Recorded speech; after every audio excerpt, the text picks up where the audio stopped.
Hello, higher algebra students, here with lesson 4 of unit 11, which is the higher degree polynomial unit. Today we're going to talk about long division, and we want to be able to describe polynomials and add and subtract polynomials, which is a big part of division. And then, of course, to be able to divide polynomials through a long division process. Trivia question here, what government agency was initially founded to fight currency counterfeiting? That was the Secret Service. So there you go, there's your little government tidbit for the day.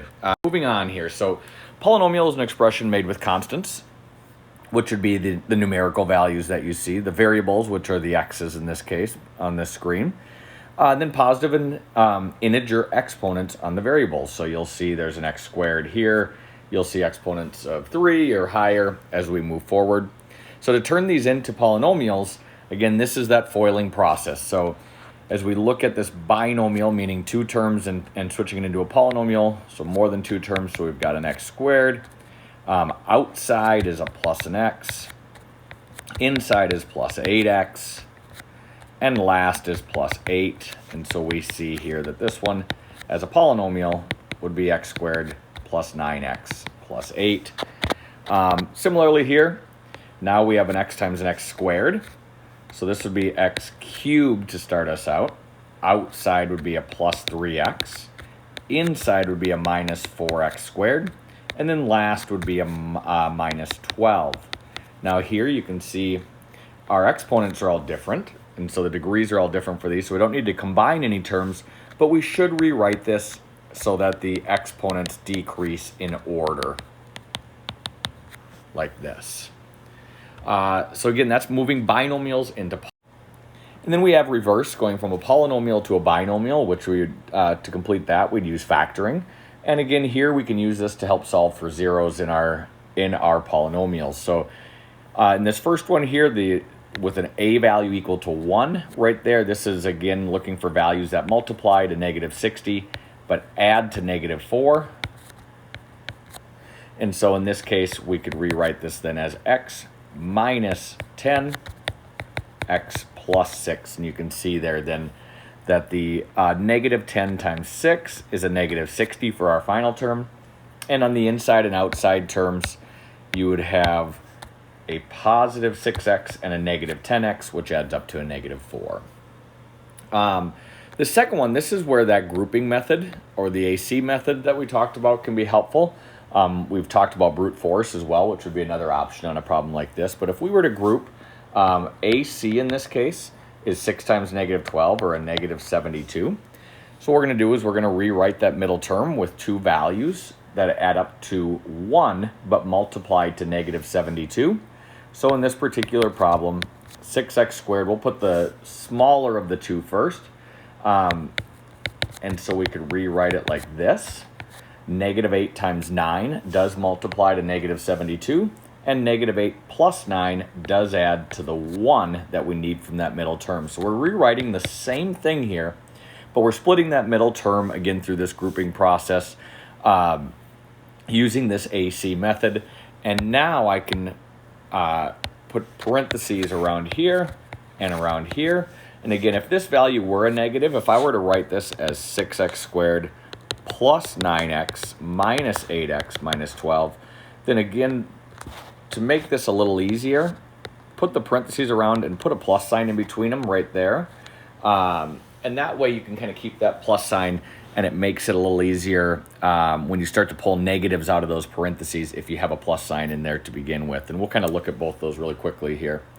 So again, the next step is to pull out the biggest term we can from each. So in this first term, they both have an x, and they're both divisible by 2. So we're going to pull out 2x, which on the inside then leaves 3x minus 4, because 2x times 3x is 6x squared, and 2x times negative 4 is a negative 8x. So that means here I also want 3x minus 4, and to get that I would have to pull out a 3, and that would still be a plus on the in between there. So when I group these then at the end, the 2x and the 3 come together, and the 3x minus 4 stays as my other term. Up here, where I had that subtraction, it's much of the same, and I'll just sneak this in here. But what I'd have here is I'd sneak a 3x out of that first one, which would leave me with a 2x plus 3. And then I would have plus again, but I would have a negative 4 out on the front to get that to be a 2x plus 3. And you can see here, now I have a 3x plus a negative 4 right here. 3x plus a negative 4, which is that 3x minus 4 we had down there. And then the 2x plus 3 is the other term. And again, you can see I get the exact same answer. It just, we got there through a little different route depending on which one we put first between the -8 and the +9. Moving on here now. So factored form, again, we like it because it does break it down, allows us to find those zeros, gives us a little more. It's almost like we're zooming in on some of the specifics of the actual polynomial so we can see some of its characteristics. And one other thing we may end up doing with that is division. And so we look at division here, 44 divided by 3. Again, this is just our old school division as you would have done here in a middle school or elementary school. And dividing here, 4 goes into 3. 1 times 3 is 3. So we subtract there and we bring this 4 down. That 3 goes into 14 4 times, and we have that remainder 2. So what it really is here is it's 14 with the remainder 2 out of 3. We're going to do much of the same here, except it's going to have polynomials and binomials as our dividend and divisors. 7 into 84, that's just a straight 12 there. And again, we get that 1 first, 1 times 7. So that ends up being 14, and 7 goes into 14 twice. 288 divided by 18. So 18 goes into 28 once. 1 times 18 is 18. When you subtract that, we've got 10. And 18 goes into 108 6 times. So 108 divided by 18 is 6. And so that gives us an answer of 16. So you can see here, this process, you probably haven't divided in terms of long division in a long time. But again, that process of finding what goes into that first term, and then you multiply to bring back to the bottom there for what you subtract. We'll do much of the same here with these polynomials. So here we go. So here's a polynomial divided by a binomial. And benefits of this, so we're looking almost at a portion of the factored part here with x minus 1. You got the full polynomial.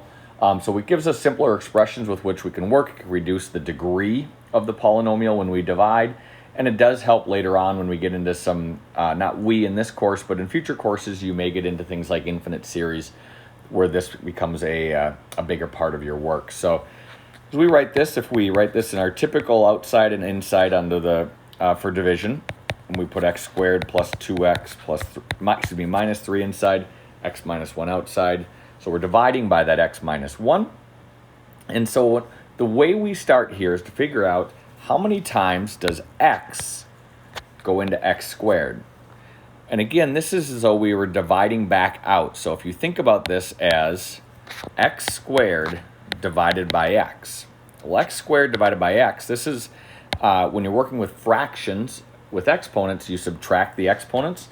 So this term right here is an x. And again, if you look at the multiplication now, x here, change the color of the highlighter, x here times this x gives us, again, the x squared that we are going to subtract. Now, where does that minus 1 come in? Well, the minus 1 then also gets multiplied here by this x. And so this x right here gets multiplied by the negative 1, and x times a negative 1 is negative 1x. So this right here is a negative 1x. And that's all we have left to multiply by. So like we saw in long division with integer values, you just bring down that negative 3, and we actually solve this subtraction here. So again, we looked at how many times does this x go into this x squared, and it goes in x times. And so when we subtract x squared minus x squared, that means there's nothing in this spot right here. But 2x minus a negative 1x is actually, again, notice how I put this in parentheses because there's a minus on the outside, but again, x times negative 1 was a negative 1x. So we're actually subtracting a negative 1. So that gives us 3x minus 3. So now our next question is, what is 3x divided by x? Well, 3x divided by x is 3, so that's our next term. Notice how I always work with this x. I'm not working with this negative 1 until I go back down to figure out what I subtract. So I've put this minus here in a parenthesis. 3x here times x here is 3x, and then 3 here times the negative 1 here is a negative 3, so that's a negative 3. So now I have 3x minus 3x, so that's 0 again. And then negative 3 minus a negative 3, well, negative 3 minus a negative 3, that's negative 3 plus 3, so that's also a 0. So those are both zeros, so we are done. So our answer is x plus 3. And that would be without any remainder because we ended up subtracting everything at the end. So let's take a look at this again. And I'll make the steps. This one's clearly a little more difficult problem on the front end. There does end up being a remainder in this one, but let's take a look at the steps maybe a little more quickly this time. So we've got x minus 2 outside. We've got 4x squared plus 1x minus 14 on the inside. And again, the first thing we're going to do is take the first term under and divide it by the first term on the outside. Again, we're always working with the first term on the outside. So our first term on the inside is 4x squared. Divided by that x means we have 4x right here. Now we put that minus in the parentheses. 4x times x is a 4x squared there. Again, we set that up intentionally to be able to subtract. And then we take that 4x here and multiply it by the negative 2. And 4x times negative 2 is a negative 8. So we're going to put right here a negative 8x. Sorry, I should have said x at the first time as well, but it's a negative 8x.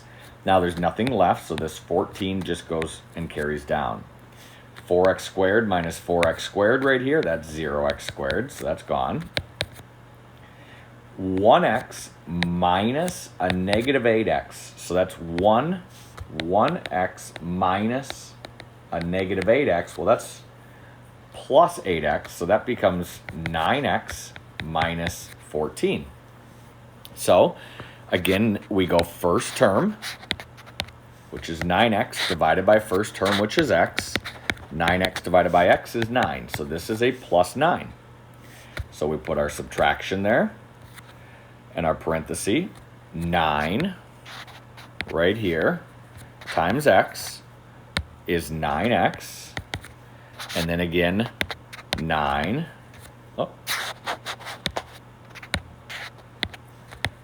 times negative 2 is a negative 18. So this gives us now 9x minus 9x, which is 0x. Again, that's gone.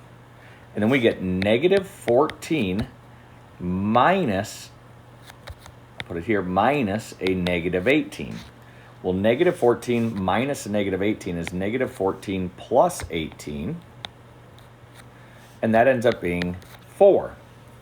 So as we look at this, 4 does not go into x. So we have nothing left to do here with that 4x minus 9, so 4 becomes a remainder. Again, we're not looking at the 4 with the 2 here. It's just does that 4 go into the x because it has to be able to be divided by the entire term of x minus 2. Not just the x, not just the 2, but the entire term is all part of it there. So what we're going to do here is we list this essentially as a remainder, but here's how it looks. We've got an answer of 4x plus 9. the remainder gets added on to that because it's still a term in our polynomial. And so that 4 there gets put over what we're dividing it by, which is the x minus 2 right there. So that went to the denominator there because, again, we wanted to divide it by that, but couldn't because we didn't have the terms to do so. So this would be our final answer. So you always will write the remainder as plus or minus, depending on if it's a positive or negative term. So this will be plus or minus. And then whatever that remainder is, in this case it was 4, gets put over whatever the term that we're dividing by is, which in this case is x minus 2. So that would be our final answer.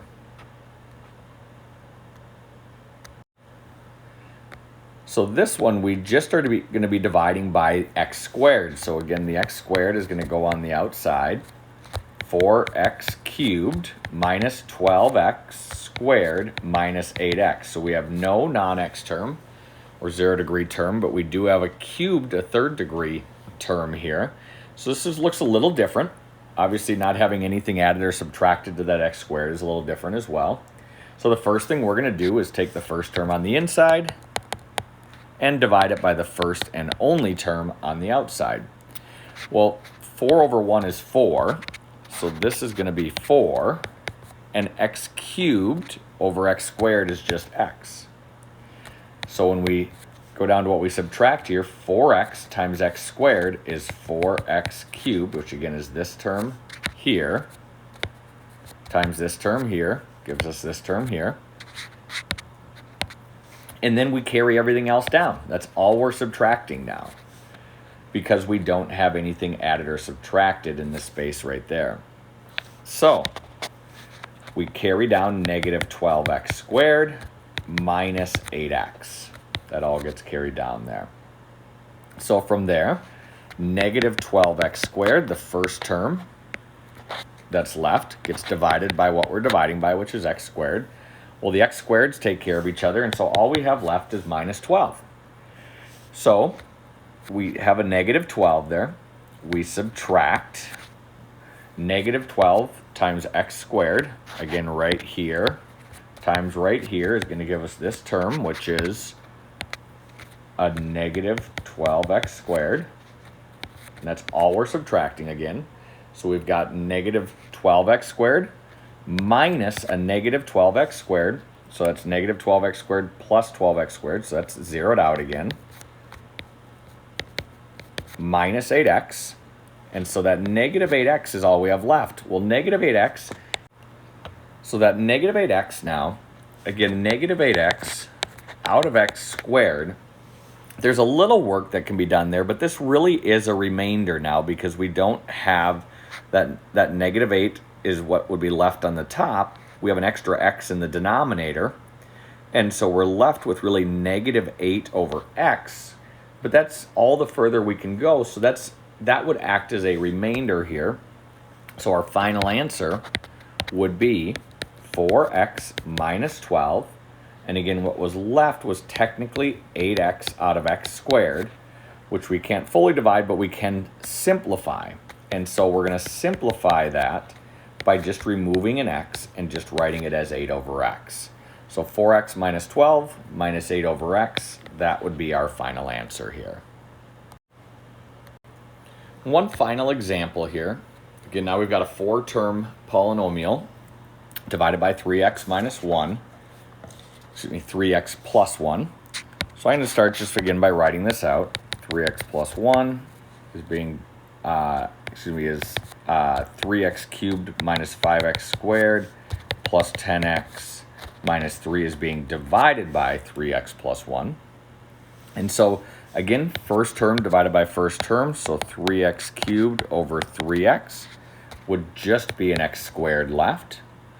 So that first term of our result would be x squared, and again, we're going to take x squared, multiply it by 3x, and subtract that. So I'll write here, subtract, and then in parentheses, 3x cubed. And then we're going to do this same thing. We've got a second term again, so we're going to take that x squared times 1, and we're going to subtract that value as well, which would be a positive x squared. So when we rewrite this, after the subtraction, we've got 0x cubed left, so that's gone. We've got a negative 5x squared minus x squared, because it's really minus a positive x squared. So that would be negative 6x squared plus 10x minus 3. So we're going to carry those down. And now we take, again, first term divided by first term, so negative 6x squared divided by 3x. And that is a negative 2x. Again, negative 6 divided by 3 is negative 2. And then x squared divided by x is x. So this would be minus 2x. And then again, we're going to subtract everything we've got. And so subtract negative 2x times 3x, which is negative 6x squared. And then we're going to subtract also this negative 2x times 1.